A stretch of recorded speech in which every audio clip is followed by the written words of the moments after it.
A todos, bienvenidos a este octavo programa del Chiringuito Endeudado especial de Navidad.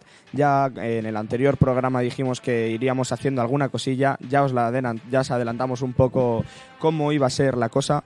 Y sí, en este programa tenemos a una persona que sabe bastante de economía, está aquí para hablarnos hoy sobre un poco el tema relacionado a la economía con el fútbol. Tenemos a Hugo Trébol, muchísimas gracias por estar hoy aquí. Muchísimas gracias a vosotros por invitarme y bueno, lo primero de todo, como siempre, es un placer, ¿no?, formar parte de aquí del Chiringuito Endeudado.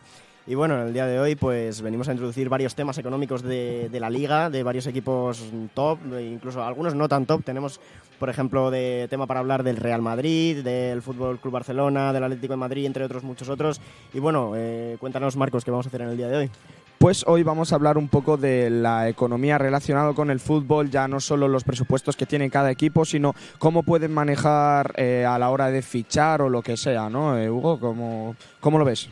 Sí, bueno, a ver, para empezar a hablar sobre este tema, sobre el tema de fichajes de cara a la próxima temporada, tenemos que tener en cuenta varios factores, como por ejemplo, hablando del Real Madrid, ingresos y ganancias. Como sabemos, un club de fútbol no solo tiene el principal ingreso, que es el de la audiencia, el de esos fanáticos del fútbol, sino que tienen varios ingresos y varias fuentes de ingresos y ganancias. El Real Madrid es uno de los clubes más ricos del mundo, ¿eh? Es uno de los clubes que supera una facturación, unas ganancias superiores a los 700 millones de euros, en gran parte debido a sus ingresos por derechos de televisión, patrocinios, merchandising, etcétera. Y bueno, también, por otra parte, la gestión del nuevo Santiago Bernabéu, una obra maravillosa tanto de la ingeniería como de la arquitectura en todos los aspectos.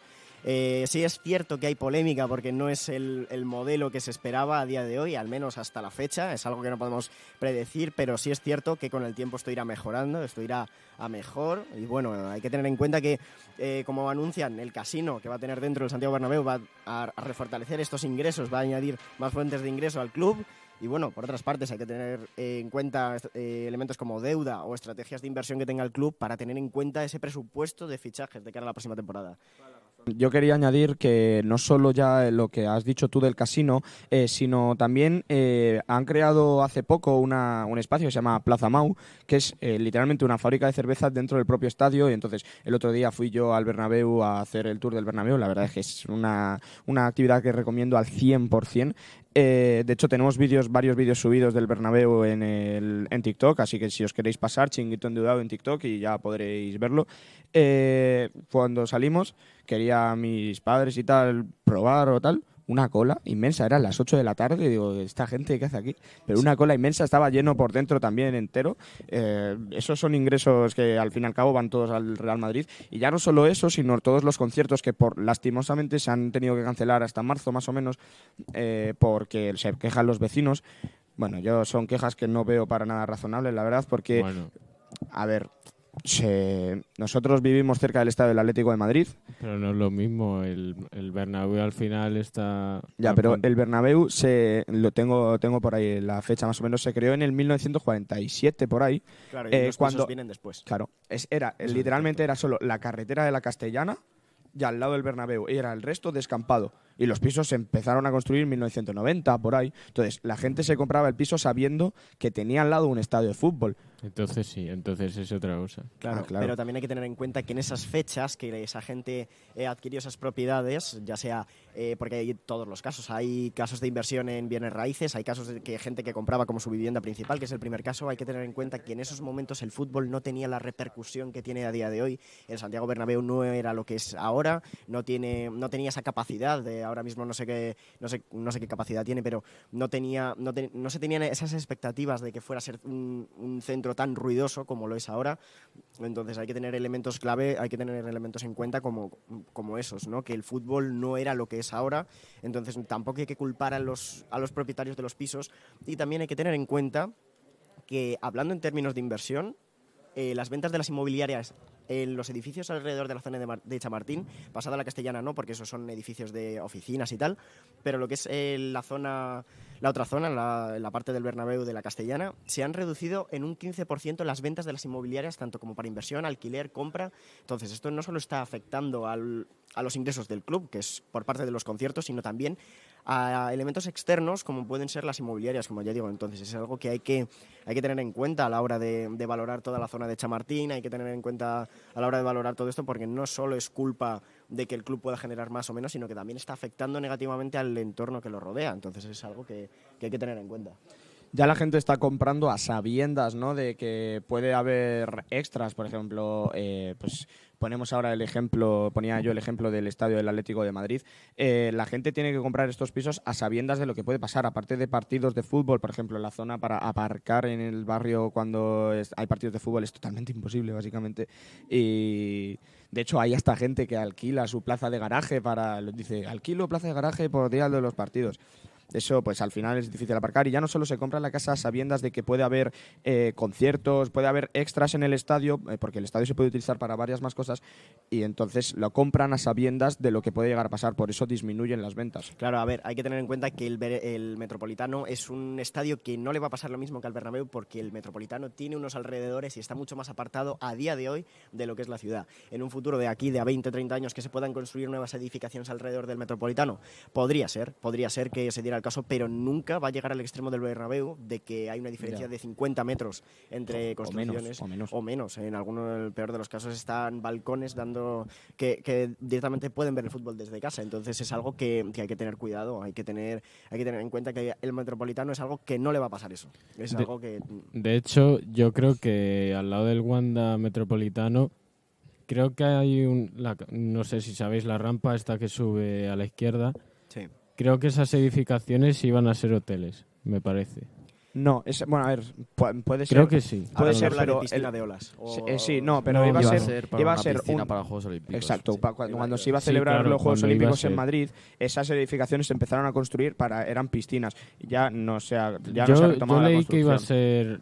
ser, que ahora iban a reformarlo y iban a ser hoteles, creo. Bueno, a ver, lo que sí que sabemos todos, y es una realidad, es que van a hacer la ciudad deportiva del Atlético de Madrid, la van a hacer a los alrededores del Riyadh Air Metropolitano, que así se llama el estadio del Atlético de Madrid ahora, y va a tener creo que 7 campos, y va a tener algún campo que otro público para que la gente pueda jugar y tal. Entonces va a hacer ahí un gran movimiento de obra el Atlético de Madrid. A ver, sí es cierto que de cara a esto hay que tener en cuenta que el fútbol siempre ha sido y siempre lo será un deporte dedicado a las masas. Es un deporte que mueve millones y millones y millones y millones cada día alrededor del mundo. Es un deporte que tiene mucha repercusión, buena o mala, eso ya es independiente, pero hay que tener en cuenta que esto afecta positivamente y negativamente a como ya hemos dicho, al entorno, a la economía.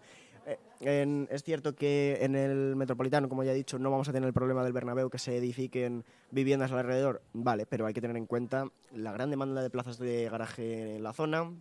Como ya has dicho, se alquilan un montón. Hay que tener en cuenta la baja disponibilidad de parking público en los alrededores, porque no hay ningún parking, no es la diferencia del Bernabéu, que hay parking. También hay que tener en cuenta que el Bernabéu está en Madrid Centro, está rodeado de parkings públicos, pero hay que tener en cuenta, pues como ya digo, es un deporte que está dedicado a las masas, no es como si fuera el baloncesto, que no tiene no alcanza ni a un pequeño porcentaje de la repercusión que tiene el fútbol. Entonces hay que tener en cuenta eso, ¿no? Como ya digo, que el fútbol puede cambiar completamente un barrio. O sea, no es moco de pavo, por así decirlo. Coincido completamente contigo. Por ejemplo, el Madrid de baloncesto jugaba los partidos en el Wizzing Center, que es un sitio que también se utiliza para conciertos y tal, y no creo que la gente que viva al lado se queje del ruido, porque sí que hay edificaciones al lado del Wizzing Center, porque está casi al lado del Retiro, y sí que hay edificaciones, sí que hay viviendas, la gente no se queja. Claro, hay que tener en cuenta que el Wizzing Center es un centro habilitado para conciertos, es un centro preparado, ¿no? Las nuevas reformas del Bernabéu, que a día de hoy siguen en ello. Están estancadas ahora mismo. Sí, pero no están terminadas, no está todo culminado. Entonces hay que tener en cuenta que ha aumentado la transparencia de ruido hacia las afueras. Antes, en el antiguo Bernabéu, por mucho que choque, porque el antiguo Bernabéu no tiene techo, ahora los partidos algunos se juegan con techo, transmitía menos el ruido. Entonces ahora sí es cierto que es un poco chocante, porque decir, joder, ahora tiene techo, pero no tiene techo y suena más. Claro, ¿qué pasa? Antes el sonido salía hacia arriba. Claro. Ya, ahora no tiene otro sitio para donde salir.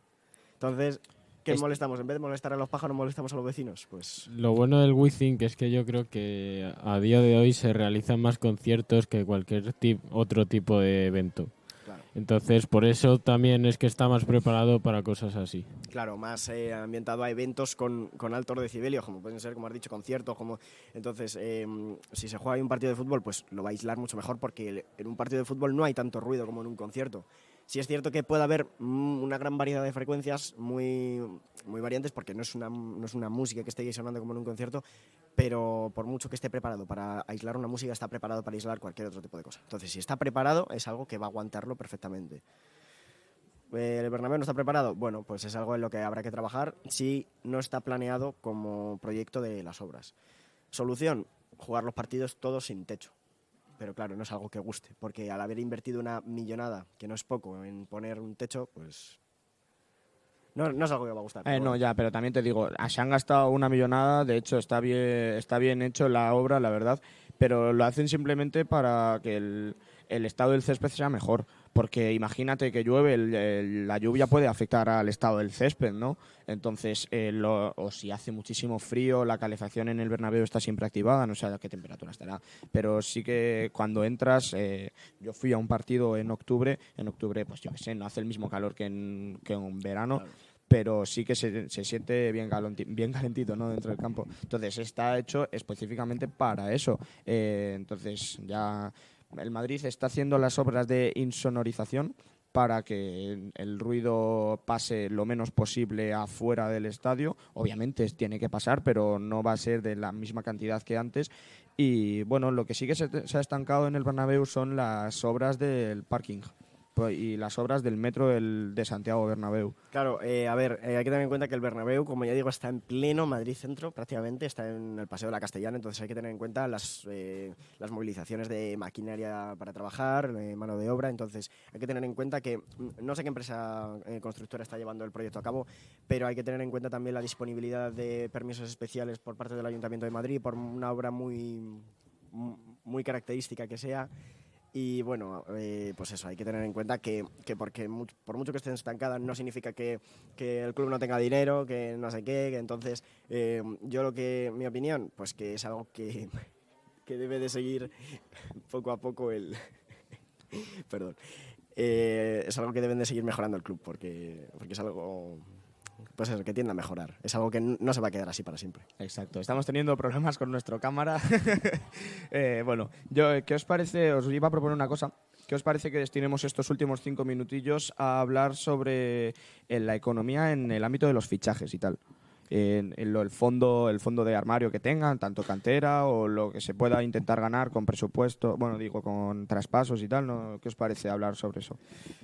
Bueno, sí, a ver, hay que tener en cuenta que, como ya digo, los 3 clubes más importantes ahora mismo a nivel de fanáticos, a nivel conocidos, el Fútbol Club Barcelona, el Real Madrid, el Atlético de Madrid, tienen un buen fondo monetario, no solo de armario, sino también, como ya he dicho antes, tenemos el Real Madrid, es uno de los más importantes, con unos 700 millones de euros más o menos de fondo. Esto siempre es variable, hay que tener en cuenta que hay que dividir esto entre varios elementos, como puede ser marketing, publicidad, es decir, no se puede destinar todo esto, como es lógico, a fichajes. Cada club tiene unas estrategias, al igual que también tiene unas estrategias de inversión, porque la del Real Madrid destaca porque sigue un modelo financiero muy sólido.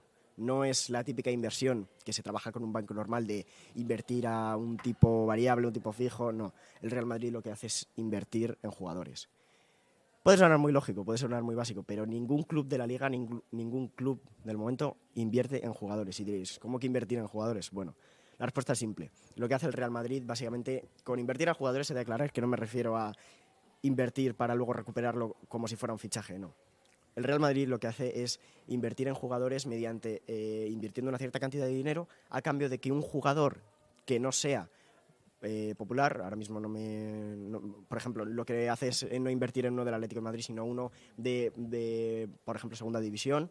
Entonces lo que hace es, con la amortización que tengan esos clubes, va recuperando la inversión. Si me permites, te puedo poner un ejemplo, como en su momento fue Vinicius Junior, claro, vino procedente del Flamengo brasileño. Entonces el Madrid apostó por él, 45 millones pagó al club brasileño. Entonces el Madrid ha recuperado con Vinicius lo que no está en los escritos, vamos. Ahora mismo su valor de mercado por Transfermarkt, no sé si son 180, 200 millones de euros cuesta el jugador, cosa que no va a llegar. Bueno, ya ha llegado alguna que otra oferta por algún equipo de Arabia de 500 millones por Vinicius, pero eso es una cifra desorbitada. El Madrid tampoco, no creo que le merezca la pena vender a Vinicius ahora mismo, porque es uno de los mejores jugadores del mundo, si no el mejor. Pero lo que quería decir es que ya lo ha recuperado. Bueno, tenemos aquí el dato, David, gracias. 200 millones cuesta Vinicius, que lo acaba de mirar. Ya ha recuperado monetariamente lo que le costó Vinicius, 45 millones por ventas de camiseta, ventas de entradas para los estadios, porque seguramente los aficionados quieran ver a Vinicius jugar, ¿no? Y ya no solo con Vinicius, con Rodrigo hicieron lo mismo a la hora de comprar a Camavinga. Arda Güler ahora. Arda Güler no sé si costó 35 millones, 40 millones. Menos. Por ese entorno, Arda Güler estará, en 2 años ya estará recuperado el fichaje. Yo quería decir una cosa que me pareció interesante que dijo Florentino, y es que su modelo de llevar el Real Madrid lo veía como una empresa, como otra empresa, y yo creo que en eso pues Florentino acierta. Sí, es cierto que Florentino, al ser, no sé qué puesto es ahora mismo de la lista Forbes de España, pero no sé si es uno de los puestos, un puesto 7, de los más ricos de España. Está muy arriba. Sí es cierto que al ser un empresario, llevar un club de fútbol es algo similar, no siempre parecido, porque no tiene nada que ver en cuanto a distribución de gastos, fichajes y tal, pero también hay que aclarar una cosa, y es que Florentino no se pone a hacer los cálculos. Entonces no tenemos que darle el mérito solo a él, sino a todo el equipo de gestión que tiene, a todo su equipo de contabilidad, a todo su equipo porque sabemos que Florentino Pérez es accionista mayoritario de una de las empresas más importantes de España, es Acciona. Una empresa pionera, una muy buena capitalización bursátil en el mercado de valores. Y bueno, también hay que tener en cuenta que, como ya he dicho, Florentino, al ser empresario, tiene un gran rango de disponibilidad de cara a contactar con posibles inversores del Real Madrid, a contactar con distintas entidades. Entonces esto le facilita mucho la agilidad dentro de moverse en el mercado financiero del fútbol y tal. Ya no solo el Real Madrid, sino el Barcelona, porque el Barcelona está sacando últimamente muchísimos canteranos. Mira Lamine Yamal. Lamine Yamal es el caso más cercano. Entonces, David nos lo puede contar mucho más de cerca. Si me permites, he buscado los datos y mira, entre canteranos y todo eso, por ejemplo, Lamine Yamal cuesta 150 millones. Hay otros que no son canteranos como Pedri, pero ya cuesta 80 millones y lo compraron creo que por 5 lo vendieron, más. Lo compraron por 18 millones. Bueno, pues por lo que sea. Sí, pero que es pero muchísimo le han menos sacado de lo que mucha cuesta ahora. rentabilidad. Gavi 90 millones. Luego otros canteranos como pueden ser Casado, Gerard Martín, Néstor Ford y todos esos. Cubarsí. No sé cuánto cuesta Cubarsí, pero seguramente supere los 15 millones o más. Sí, me estoy quedando corto. Sí. Y los demás también. Así que solamente con la cantera el Barça saca una rentabilidad y si los llega a vender se sanaría todas sus deudas que se han estado hablando de estos últimos años. Así que el Barça ya ha sacado rentabilidad a todo eso. Exacto. Bueno, yo creo que tiene toda la razón. En verdad no es una rentabilidad inmediata porque no va a vender el Barça a los jugadores, pero sí que es verdad que puede ser una rentabilidad a la hora de audiencia, camisetas o lo que sea. Así que yo creo que el Barça en ese ámbito lo está haciendo súper bien. Yo creo que es hora de despedir este maravilloso programa. Muchísimas gracias a todos los que nos estáis viendo o escuchando. Por favor, decidnos si queréis más programas de este estilo. También vamos a estar innovando. Me supongo que en Navidades sacaremos algún que otro programa. Ya veremos qué hacemos. O ya lo dijimos en el anterior programa. Podemos sacar... Tenemos alguna que otra propuesta de algún chavalín que se nos quiere unir o lo que sea. Muchísimas gracias a Hugo por estar hoy aquí. Muchísimas gracias a vosotros, que es todo un placer venir aquí a hablar de lo que se puede aportar y todo. Y bueno, gracias a vosotros de nuevo por esta oportunidad. Para que le podáis seguir, sus redes sociales son Trébol_EU. Para si queréis ver su contenido, habla de economía, la verdad es que es para pasar un rato bastante entretenido. Nosotros somos el Chiringuito Endeudado, así que ya nos podéis seguir en Instagram, TikTok, YouTube, Spotify, en las plataformas que queráis, básicamente estamos en todos los lados. Muchísimas gracias por escucharnos y hasta la próxima. Adiós.